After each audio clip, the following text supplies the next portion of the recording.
coach adalah saya, Fahrudin Nur, dan yang menjadi coach adalah Ibu Mira Nawastiti.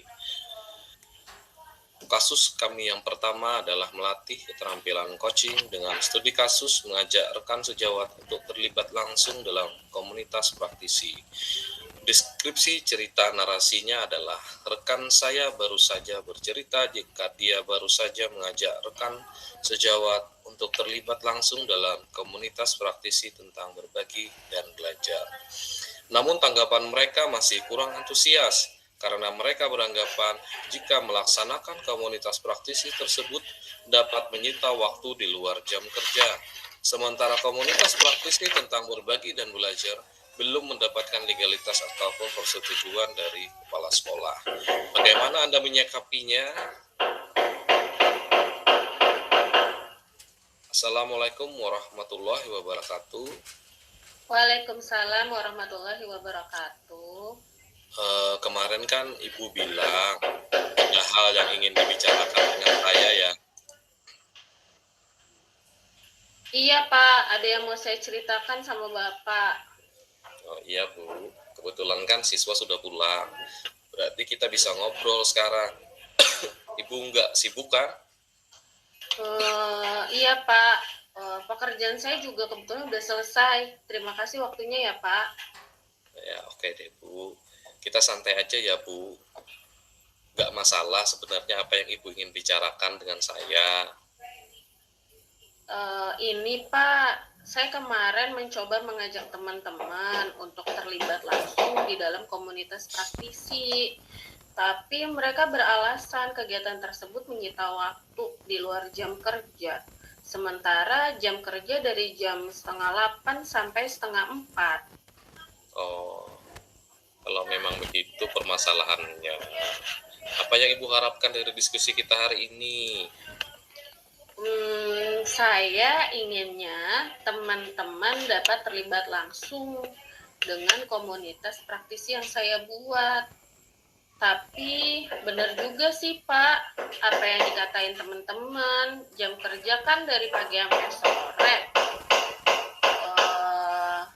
Nah, saya berharap Bapak bisa membantu saya memberikan saran atau masukan gitu Pak. Iya Bu. Terus bagaimana Bu untuk respon kepala sekolahnya? Respon kepala sekolah ya Pak, saya sih belum minta persetujuan secara resmi kepada kepala sekolah. Namun pembentukan komunitas praktisi baru saya sampaikan secara lisan. Terus saya udah jelasin secara lisan yang mana kegiatan komunitas praktisi ini nantinya ada bagian berbagi dan belajar. Berbagi nggak harus dari saya aja Pak, namun dari teman-teman sejauh juga bisa berbagi pengalaman di sana, gitu Pak. Oh, iya benar juga sih. Ibu sudah nggak jelasin gagasan tersebut kepada kepala sekolah? Sudah Pak, namun respon beliau biasa-biasa aja. Mengingat kegiatan akhir tahun ini sih memang padat sih Pak, saya bilang sangat padat. Sehingga kepala sekolah menyarankan menunda dulu legalitas komunitas praktisi berbagi dan belajar tersebut. Oh, oke. Menurut saya sebenarnya apa yang Ibu lakukan tadi tidak salah, namun karena penjelasan dan pemaparan materi tidak dituliskan secara resmi dalam bentuk proposal, sehingga pemahaman kepala sekolah masih tidak begitu mendetail terkait dengan komunitas praktisi tersebut. Mungkin juga ya Pak ya. Terus kira-kira nih solusi apa yang Ibu pikirkan untuk masalah ini? Ya, karena penyampaian yang saya lakukan secara lisan dan juga kepala sekolah kebanyakan kegiatan, sehingga apa yang sudah saya sampaikan hanya didiamkan saja. Padahal tahun 2023 bulan Juli kan sekolah kita sudah menjadi sekolah penggerak. Sebelum menjalankan sekolah penggerak itu tentu perlu ada persiapan Pak buat guru-guru. Oh iya benar sih Bu. Sepertinya Ibu harus membuat laporan dalam bentuk proposal kegiatan yang merincikan secara detail rencana yang Ibu maksud, tujuan yang Ibu maksud, kemudian alokasi biayanya berapa, kemudian hasil yang ingin didapatkan dalam komunitas praktisinya yang akan dilaksanakan yang nanti dalam bentuk apa, sehingga kepala sekolah tidak salah paham dengan penyampaian secara lisan yang sudah Ibu sampaikan. Maksud saya juga begitu, Pak. Terpikirkan sih hal itu juga di saya untuk membuat proposal tersebut sih terpikirkan. Nah, Pak Ibu punya gambaran tuh solusi lain. Nah, sekiranya kan apabila proposal tersebut tidak disetujui, ada argumentasi yang nantinya menunjang. Kalau tidak disetujui, tapi gimana ya Pak kalau tidak disetujui? Berat juga sih Pak, mengingatkan bentar lagi sekolah di sini kan akan menjadi sekolah penggerak. Nah, itu Bu maksud saya. Ibu harus menyiapkan solusi alternatif. Sekiranya proposal Ibu tidak disetujui, maka Ibu harus menyiapkan cara lain sebagai dorongan untuk legalitas komunitas praktisi yang nantinya akan Ibu buat. Iya Pak, tapi saya akan tetap pada rencana pertama sih, yaitu membuat proposal kegiatan yang merincikan secara detail rencana, tujuan, alokasi biaya, hasil yang ingin didapatkan dalam komunitas praktisi yang akan dilaksanakan. Jika memang proposal tersebut nantinya tidak disetujui, maka saya akan menyiapkan rencana kedua, yaitu menjelaskan mengenai pelaksanaan sekolah penggerak yang sebentar lagi akan diterapkan pada lingkungan sekolah. Dan saya juga mengingatkan kepala sekolah, pas sebelumnya saya juga pernah melihat RKS sekolah penggerak yang mana salah satu poinnya itu adalah mengembangkan sumber daya manusia yang ada di dalam sekolah penggerak. Nah, hal tersebut pun sepertinya bisa menjadi alasan bagi saya untuk membuat dan sehingga kepala sekolah itu melegalkan komunitas praktisi di sekolah ini, Pak. Tepat sekali itu Bu. Sebab menurut saya alasan pelaksanaan komunitas praktisi tersebut harus Ibu paparkan kepada kepala sekolah secara mendetail sehingga proposal tersebut menjadi kuat argumentasinya. Selain kita buat secara tertulis, kita juga harus menjelaskan maksud dan tujuan yang Ibu maksud tadi. Iya Pak, saya juga ingin agar komunitas praktisi ini dapat berjalan sehingga nantinya pada saat kami menjadi sekolah penggerak sumber daya manusia nih, yang guru-gurunya nih, yang ada sudah siap dengan pelaksanaan program tersebut. Nah, sekarang kita susun komitmen nih Bu. Kira-kira kapan Ibu akan menyelesaikan proposal kegiatan dan menghadap kepala sekolah? Kira-kira nunggu 1 bulan lagi deh Pak, mengingat sebentar lagi libur puasa dan lebaran. Menurut saya ya Bu, sebaiknya Ibu tidak usah menunggu selama itu, sesegera mungkin laksanakan sehingga komunitas praktisi yang Ibu harapkan dapat segera terrealisasi. Iya sih, berarti baiknya mulai hari ini saya sudah menggarap proposal tersebut sehingga 3 atau 4 hari ke depan saya sudah bisa menghadap kepala sekolah sebelum libur puasa dan lebaran ya Pak ya. Nah, mungkin sebaiknya seperti itu Bu. Berarti saya akan membuat proposal kegiatan yang merincikan secara detail rencana, tujuan, alokasi biaya, hasil yang ingin didapatkan dalam komunitas praktisi yang akan dilaksanakan. Nanti kalau kepala sekolah ragu dengan proposal tersebut, baru saya jelaskan lebih rinci dengan pelaksanaan sekolah penggerak yang sebentar lagi akan dilaksanakan. Karena sebelumnya saya sudah mengetahui rincian kegiatan nantinya yang akan diterapkan sekolah penggerak, yang salah satunya adalah pengembangan sumber daya manusia berupa kegiatan atau pelatihan yang ditujukan guru-guru. Nah, di situ saya jelaskan juga rencana kegiatan kepada beliau untuk mempersiapkan guru-guru menerapkan kurikulum merdeka sehingga dalam pelaksanaannya nanti guru-guru tuh terlibat aktif dalam perkembangan sekolah penggerak sih Pak. Kayaknya kayak gitu deh Pak. Nah, benar sekali tuh Bu. Kita kan sebagai guru tentu harus bertanggung jawab dan berkomitmen terhadap perkembangan sekolah. Mengingatkan tugas kita sebagai guru bukan hanya mengajar aja toh, namun kita juga harus belajar sehingga apa yang Ibu laksanakan tersebut sangat bermanfaat bagi rekan-rekan guru lainnya. Nah, sekarang kapan kepastian Ibu mau menghadap kepala sekolah? Kapan ya menurut Bapak? Kalau bisa secepatnya Bu, agar nanti tidak keteteran dalam penyusunan dan penerapan komunitas praktisi yang akan Ibu buat. Ya Pak, mungkin sebaiknya memang demikian. 3-4 hari atau sebelum liburan puasa lebaran ini Pak, saya akan menghadap kepala sekolah untuk menyerahkan proposal kegiatan tersebut sih Pak. Terima kasih Pak sarannya. Iya Bu, sama-sama. Semoga komunitas praktisi belajar dan berbagi yang Ibu rencanakan dapat terlaksana dengan lancar ya. Oke Pak, amin. Kalau begitu saya izin permisi dulu ya Pak. Ya Bu, sukses selalu ya Bu. Tetap semangat. Oke, dilanjutkan kasus kedua, yang mana coachnya itu Nira Nawastiti, saya sendiri, dan coachnya itu Pak Fahrudin. Kasus kedua itu yaitu rekan saya baru saja bercerita jika dia baru saja mengajak rekan sejawat untuk terlibat langsung dalam pelaksanaan kegiatan pojok baca.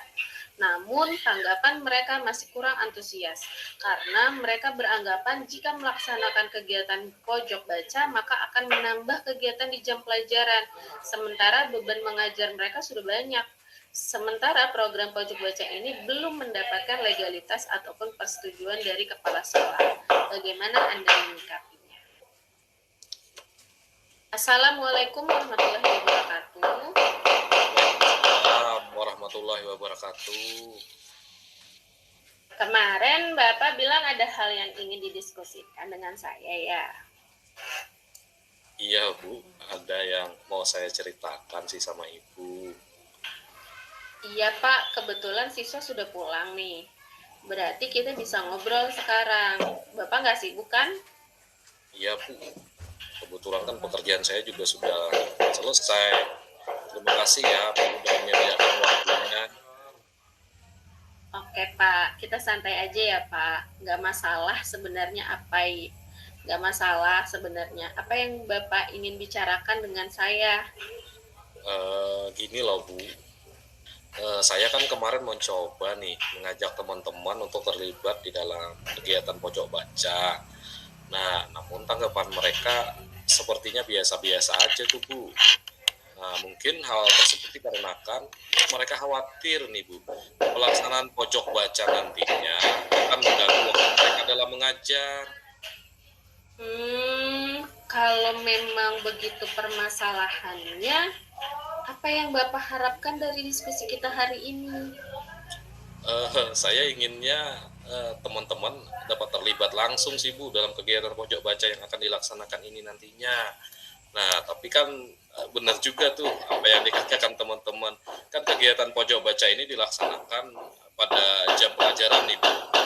Seperti mengecek keadaan buku dan mengamati siswa sebagai tolak ukurnya nanti. Begitu Pak. Terus bagaimana respon kepala sekolah? Sebelumnya belum meminta persetujuan sih Bu secara resmi pada kepala sekolah. Pembicaraan pelaksanaan program pojok baca ini secara lisan sudah disampaikan sih, yang mana kan kegiatan pojok baca ini nantinya kan sudah disampaikan untuk menumbuhkan budaya literasi di lingkungan sekolah. Nah, maka saya sangat mengharapkan peran aktif dari wali kelas. Iya benar sih Pak. Hal tersebut yang Bapak tadi bicarakan, Bapak sudah nggak jelasin gagasannya ke kepala sekolah? Sudah sih Bu, Namun respon beliau biasa-biasa aja, mengingat kegiatan akhir di tahun ini kan sangat padat nih Bu, seperti UKK, kami ada US, ada PKK. Nah, jadi kemungkinan kepala sekolah itu lebih menyarankan saya menunda pelaksanaan kegiatan pojok baca ini. Kan kegiatan tersebut membutuhkan anggaran. Oke. Menurut saya sebenarnya apa yang Bapak lakukan tidak salah. Namun karena penjelasan dan pemaparan materi tidak dituliskan, tadi baru secara lisan ya Pak ya. Jadi penjelasan dan pemaparan materi itu tidak dituliskan secara resmi dalam bentuk proposal, sehingga pemahaman kepala sekolah masih tidak begitu mendetail terkait dengan pojok baca yang Bapak maksudkan. Mungkin juga sih Bu. Terus kira-kira solusi apa yang Bapak pikirkan untuk masalah ini? Ya karena penyampaian yang saya lakukan secara lisan dan juga kepala sekolah kebanyakan kegiatan, sehingga apa yang sudah saya sampaikan hanya didiamkan saja. Padahal pojok baca ini kan sangat bermanfaat tuh Bu untuk mengembangkan budaya baca yang ada di lingkungan sekolah. Selain itu program ini juga nantinya bisa untuk mengidentifikasi kebutuhan belajar murid dan mengelola program sekolah yang berdampak pada murid, sehingga guru-guru yang ada di sekitar kan juga terbantu. Benar juga sih Pak, sepertinya Bapak harus membuat laporan dalam bentuk proposal kegiatan yang merincikan secara detail rencana, tujuan, alokasi biaya, hasil yang ingin didapatkan dalam program pojok baca yang akan dilaksanakan, sehingga kepala sekolah tidak salah paham dengan penyampaian secara lisan yang sudah Bapak sampaikan. Maksud saya juga begitu Bu, pikirkanlah hal itu juga sih.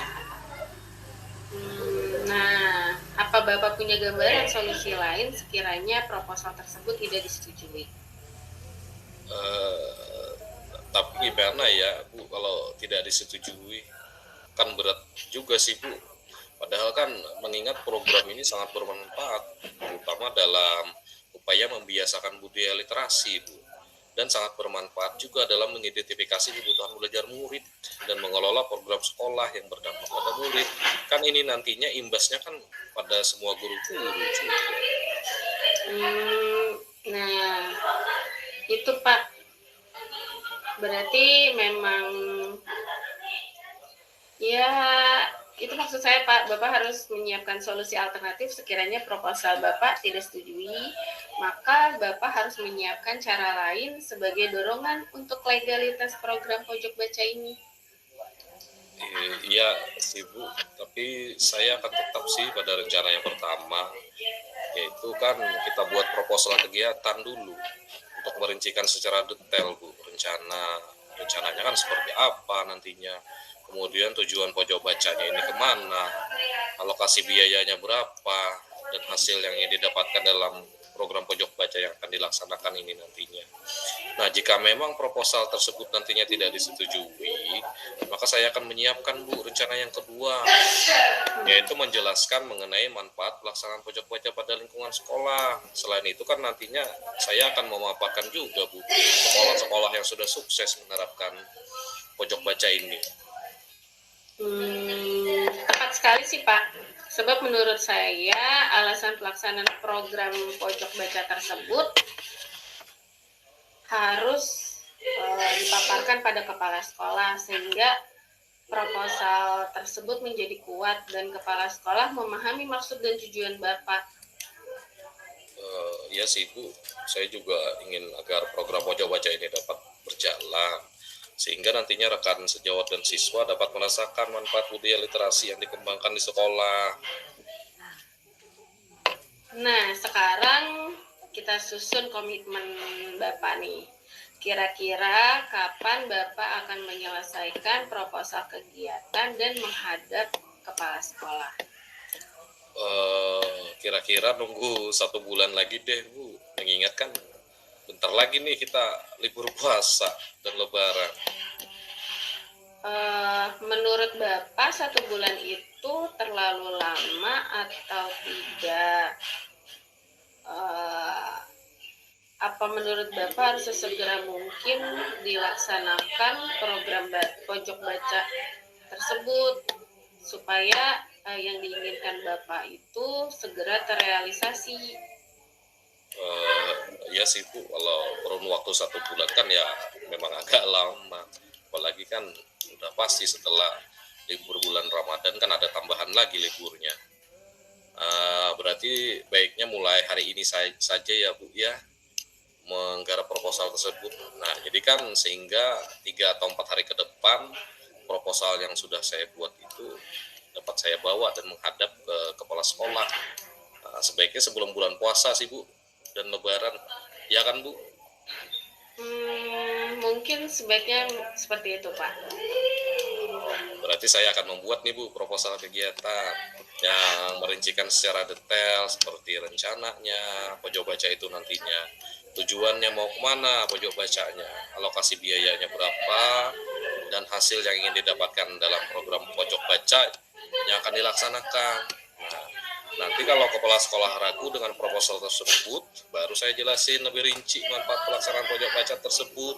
Dan saya juga akan menyiapkan Bu, sekolah-sekolah mana saja yang sudah berhasil menerapkan program pojok baca ini. Nah, sehingga proposal yang saya buat itu akan menjadi kuat dengan menambahkan paparan argumentasi. Nah, iya Pak, benar. Kita sebagai guru tentu harus bertanggung jawab dan berkomitmen terhadap perkembangan sekolah. Mengingat tugas kita sebagai guru bukan hanya mengajar, namun juga harus belajar sehingga apa yang Bapak laksanakan tersebut sangat bermanfaat bagi rekan-rekan guru lainnya. Kapan kepastiannya Pak mau menghadap ke kepala sekolah? Kapan ya Bu, menurut Ibu nih? Cepatnya sih Pak, agar nanti tidak keteteran dalam penyusunan dan penerapan program pojok Bapak yang akan Bapak buat. Ya sih Bu, mungkin ya sebaiknya memang demikian. Kira-kira 3 sampai 4 hari lah Bu, atau sebelum liburan puasa ini saya akan ngebut di ngerjainnya dan segera menghadap kepala sekolah untuk menyerahkan proposal kegiatan tersebut. Terima kasih sarannya ya Bu. Iya Pak, sama-sama. Semoga program pojok Bapak yang Bapak rencanakan dapat terlaksana dengan lancar. Oke deh Bu, amin. Kalau begitu saya izin permisi ya Bu. Iya Pak, sukses selalu ya Pak. Semangat.